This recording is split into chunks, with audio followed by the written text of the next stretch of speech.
Why Gandhi wanted to march 290 kilometers with 5,000 miners. Marching for Change, 1910 to 1914. Gandhi had become good friends with Hermann Kallenbach, a German Jew who was interested in different faiths and who was looking for ways to live a simple, peaceful life. They had first met in 1906, and Gandhi had stayed with Kallenbach when he was working in Johannesburg. In 1910, Kallenbach gave Gandhi more than 400 hectares of land, about 35 kilometers from Johannesburg. It was good land, with its own water and many fruit trees, and they decided to call it Tolstoy Farm. Kallenbach organized simple houses which were built by the families. About 75 people lived there, Hindus, Muslims, and Christians. There were no servants, and everyone helped with the cooking, cleaning, and washing. They ate only vegetarian food, and Gandhi made the bread. Everyone wore simple clothes, and Kallenbach learned to make shoes. The families always traveled third class on the trains and often walked to Johannesburg. Sometimes Gandhi and Kallenbach walked the 35 kilometers to the office in Johannesburg and back again on the same day. In 1910, the different provinces in South Africa joined together to make the nation of South Africa, a nation with a white government, although about 70% of the people who lived there were black. At this time, the most important problem for Indian workers was a £3 yearly tax which they had to pay to the government. Gandhi worked to try to end this tax. Harilal became angry with his father because Gandhi sent a cousin to study in London, but refused to allow his son to go.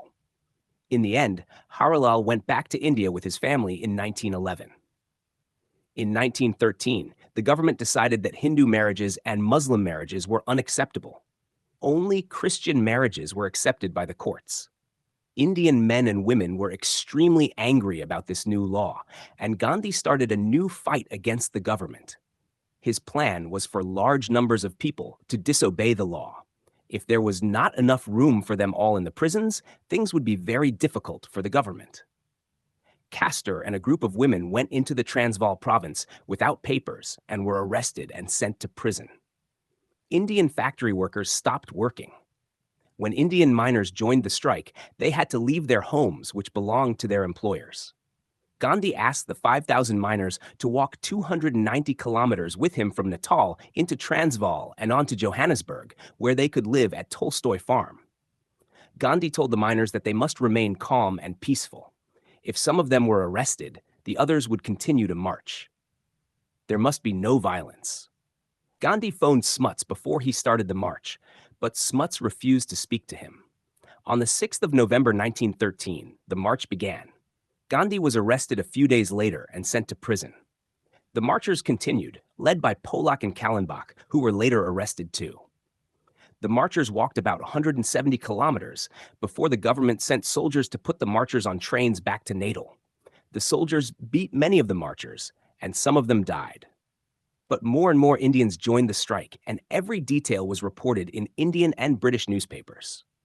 After 6 weeks, Smuts sent a message to Gandhi in prison. He was ready to talk.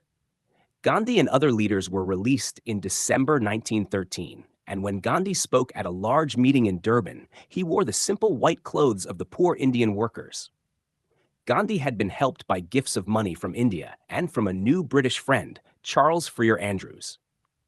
Andrews was a Christian who had met Rabindranath Tagore, the great Indian writer, in London in 1912. In January 1914, Andrews went to South Africa to help Gandhi with Indian opinion. He gave Gandhi all his money and became one of Gandhi's closest friends. Gandhi negotiated with Smuts for 6 months, and finally, in June 1914, agreement was reached. The 3 tax was stopped, and Indian marriages were accepted. Indians, however, were unable to move from one province to another. The agreement was not a complete success, but it showed the world that nonviolence could be effective. Some of the rich Indians in South Africa were disappointed because Gandhi had failed to help them, but the poor Indians loved him. They had called him Bhai, brother, for a number of years, but now they began to call him Mahatma, which means great soul, though Gandhi was never happy with this name. Kastur was now called Kasturba, Kastur Mother. Kasturba became very ill after she was released from prison. While Gandhi was caring for her, he received news that his brother Laxmidas had died in Porbandar. Laxmidas had been angry because Gandhi had not become a rich, successful lawyer. But before he died, Laxmidas wrote to Gandhi saying that he wanted to visit him in South Africa. Karsandas, the third brother, had died in Rajkot in 1913. Gokhale, who had visited Gandhi in South Africa in 1912, persuaded Gandhi to return to live in India. He believed that Gandhi could become an important leader there. Gokhale was ill in London and asked Gandhi to visit him there before going on to India. The families from the Tolstoy farm had already sailed for India when in July 1914, Gandhi left South Africa for the last time, sailing to London with Kasturba and Kallenbach. While they were on the ship, the First World War started, and as soon as he reached London, Gandhi began to organize an ambulance corps. However, he became seriously ill, and his doctor told him to return to India. His German friend Kallenbach was not allowed to travel with him, however, because the British government in India considered Germans to be enemies. Sadly, he said goodbye to Gandhi and went back to South Africa. Kasturba and Gandhi sailed for India in December 1914. Gandhi's experiences in South Africa had made him confident, and he had learned that he could organize and lead others. He took with him the lessons he had learned in South Africa about the simple life, about the disease of racism, and about how nonviolence could change laws. His faith in God and his love for human beings had led him to a life of bravery and self-control. Nouns. 1. Faiths, strong beliefs, often religious. 2. Hectares, units of land measurement, 10,000 square meters. 3. Land, ground or territory. 4. Servants, domestic workers. 5. Vegetarian, person who does not eat meat. 6. Bread, staple food made from flour and water. 7. Shoes, footwear. 8. Provinces, administrative regions. 9. Nation, country or large group of people. 10%, part out of 100. 11. Tax, mandatory financial charge. 12. Cousin, child of one's aunt or uncle. 13. Prison, place for incarcerating criminals. 14. Miners, people who extract minerals.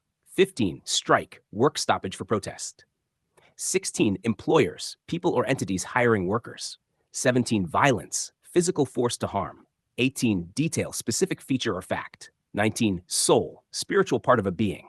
20. Disease, illness or sickness. 21. Racism, discrimination based on race. 22. Bravery, courage. 23. Experiences, encounters or events lived through.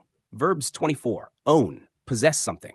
25. Refuse, decline to accept. 27. Remain, continue in a place. 28. Beat, strike repeatedly. 29. Report, give an account of. 30. Release, set free.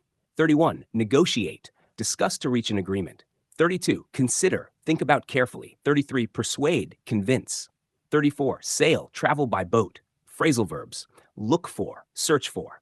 Go back, return. Adjectives. 37. Interested, curious or concerned. 38. Peaceful, tranquil, free from disturbance.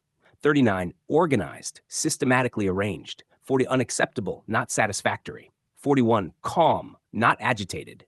42. Unable, lacking the ability. 43. Effective, producing desired result. 44. Disappointed, let down. 45. Successful, achieving goals. 46. Serious, very sick. 47. Confident, certain or assured. Adverbs. 48. Extremely, very.